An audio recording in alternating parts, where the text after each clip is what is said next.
Azərbaycan Respublikası Prezidentinin tapşırığına əsasən oktyabrın 31-də ölkəmizə akreditə olunmuş səfirliklərin, beynəlxalq təşkilatların rəhbər şəxslərinin Cəbrayıl və Zəngilan rayonlarına səfəri baş tutub. Səfərdə 51 ölkə və 12 beynəlxalq təşkilatdan ümumilikdə 100-dən artıq nümayəndə iştirak edir. Azərbaycan Prezidentinin köməkçisi, Prezident Administrasiyasının Xarici Siyasət Məsələləri Şöbəsinin müdiri Hikmət Hacıyevin müşayiəti ilə baş tutan səfər zamanı diplomatik korpus nümayəndələri Cəbrayıl və Zəngilan rayonlarında aparılan bərpa və yenidən qurma işləri ilə əyani tanış olublar.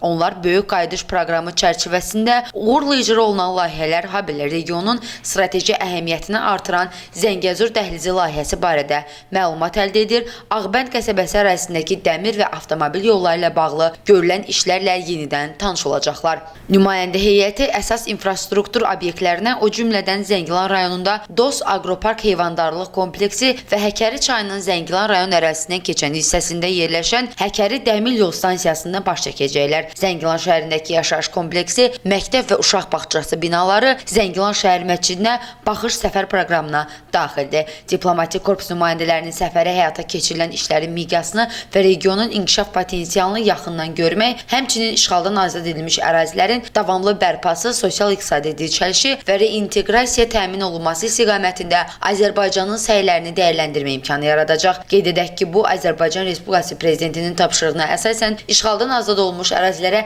diplomatik korpus nümayəndələrinin 20-ci səfəridir.